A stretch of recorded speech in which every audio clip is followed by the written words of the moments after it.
Good morning, students.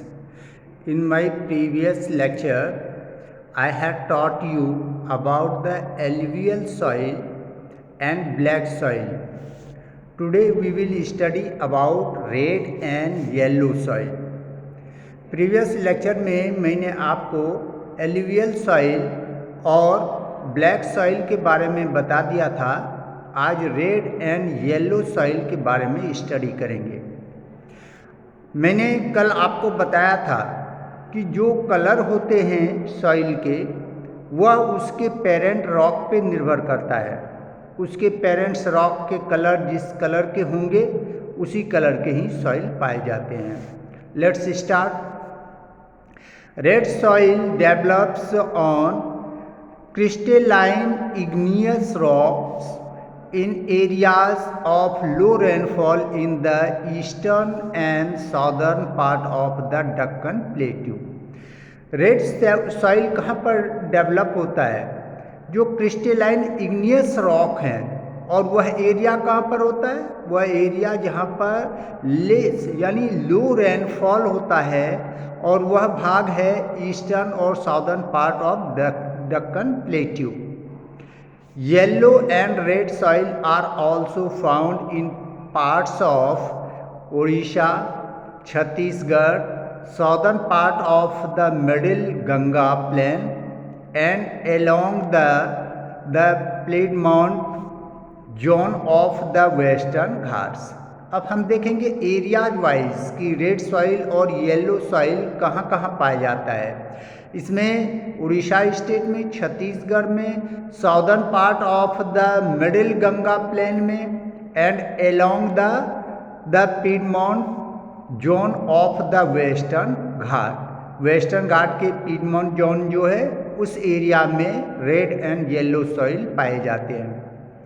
These soils develop a reddish color due to diffusion of iron in crystalline and metamorphic rocks. अब red soil क्यों होता है?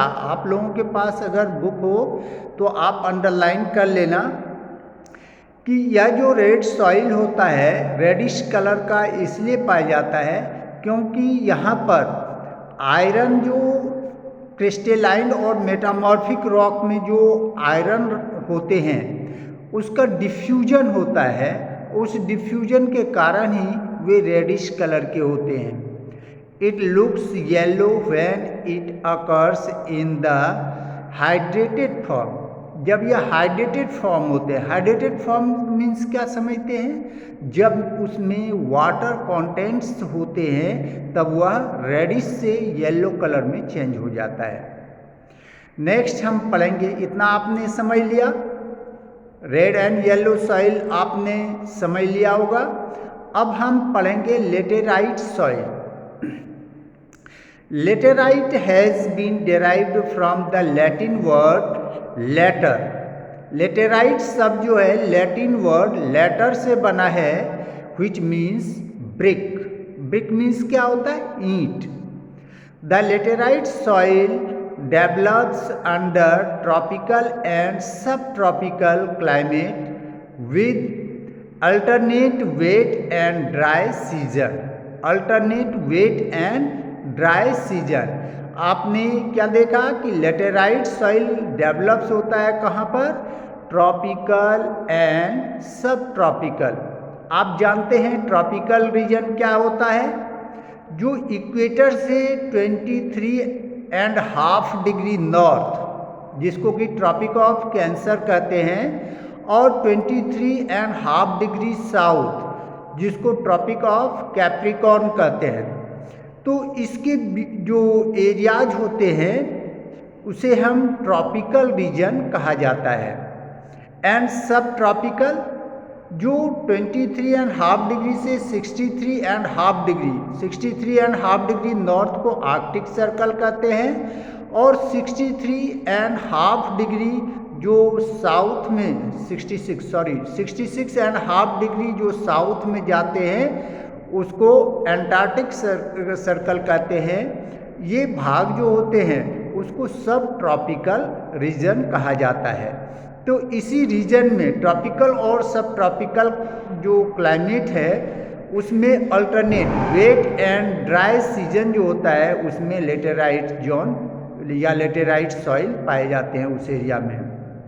This soil is the result of intense leaching due to heavy rain. Laterite soil are mostly deep to very deep, acid, generally deficient in plant nutrients and occur mostly in southern states। यह क्या होता है, उतना fertile नहीं होता है, इसलिए इसमें प्लांट्स ज़्यादा डेवलप नहीं होते हैं और यह साउदर्न स्टेट्स में पाए जाते हैं, वेस्टर्न घाट में पाए जाते हैं and region of Maharashtra Orissa, इस सब पार्ट में जो है लेटेराइट सॉइल पाए जाते हैं। Some parts of West Bengal and north east regions where this soil support deciduous and evergreen forest.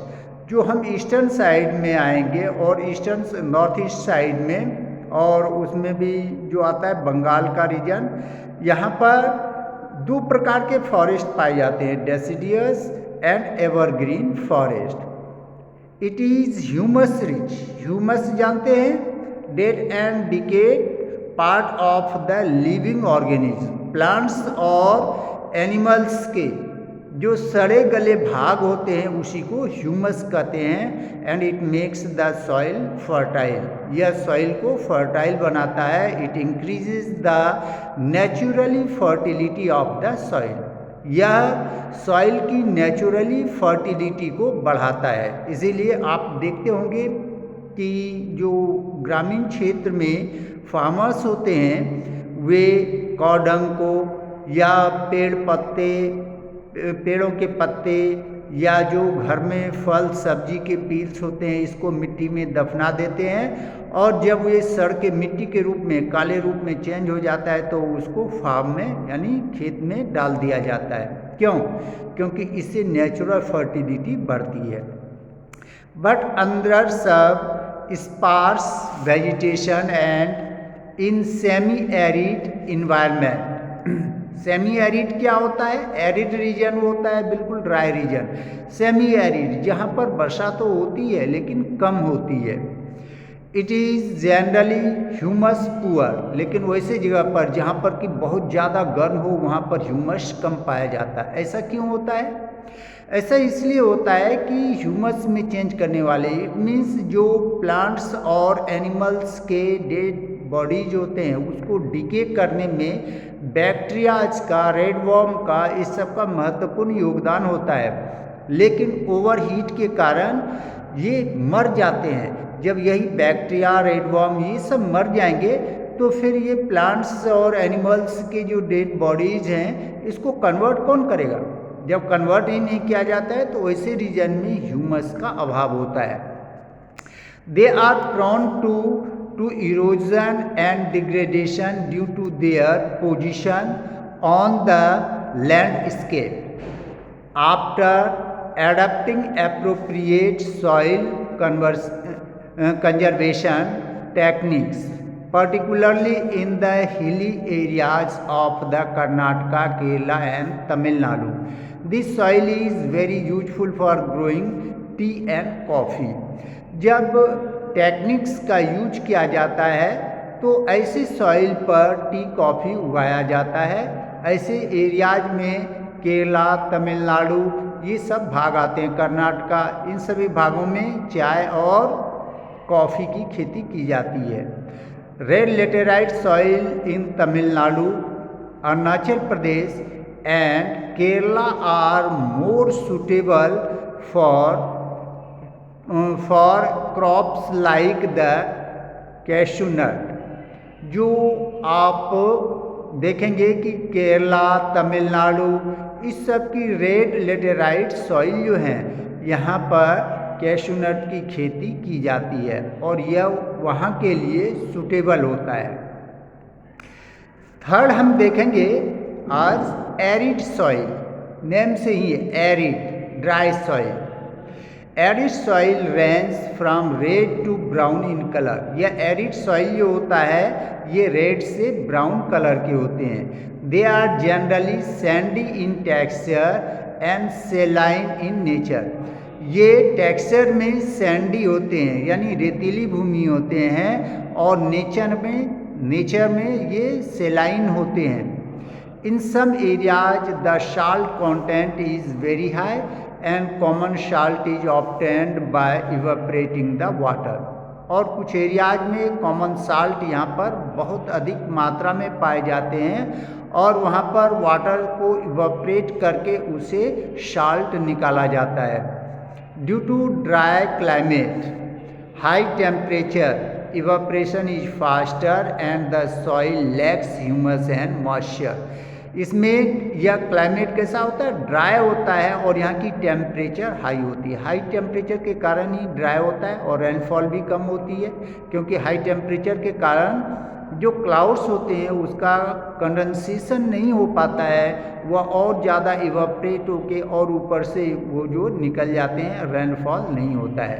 तो हाई टेम्परेचर के कारण वहाँ पर इवेपोरेशन अधिक होता है, और इस कारण से वहाँ पर ह्यूमस और मॉइस्चर का अभाव होता है। ह्यूमस का अभाव क्यों होता है, क्योंकि हाई टेम्परेचर के कारण वहाँ पर जितने भी बैक्टीरियाज हैं, यूजफुल बैक्टीरिया जो प्लांट्स और एनिमल्स डेड बॉडीज़ को ये ह्यूमस में कन्वर्ट करते हैं, वही मर जाते हैं। इसी कारण से वहाँ पर ह्यूमस का अभाव होता है, और हाई टेम्परेचर के कारण वहाँ पर मॉइस्चर का भी अभाव होता है। The lower horizon of the soil are occupied by the kankar. Lower part जो है उसमें कंकड़ होते हैं। क्यों होते हैं, because of the increasing calcium content downwards. क्योंकि जो नीचे की ओर डाउनवर्ड्स की ओर होते हैं वहाँ पर कैल्शियम कंटेंट अधिक होता है, और कैल्शियम कंटेंट में अगर थोड़ा भी कैल्शियम में पानी मिल जाए तो वो हार्ड रॉक के रूप में चेंज हो जाता है। द कंकर layer formation in the bottom horizon restrict the infiltration of water। और लोअर जोन में जब यह कैल्शियम पाया जाता है तो इसके हार्डन होने के कारण क्या होता है कि वाटर जो होता है उसको अंडरग्राउंड होने से रोकता है, उसे नीचे नहीं जाने देता है। After proper irrigation this soil become cultivatable as has been in the case of western Rajasthan. और राजस्थान जो वेस्टर्न राजस्थान है वहाँ पर प्रॉपर इरिगेशन फैसिलिटी को अप्लाई करके वहाँ पर फार्मिंग की जा सकती है, की जा रही है भी। तो इस प्रकार से हम देखते हैं कि एरिड सॉइल भी फार्मिंग के लिए यूजफुल नहीं होता है। ओके, नेक्स्ट क्लास में हम फॉरेस्ट सॉइल के बारे में पढ़ेंगे। फॉरेस्ट सॉइल क्या होता है, जो फॉरेस्ट में सॉइल होते हैं, फॉरेस्ट रीजन में जो सॉइल होते हैं। ओके।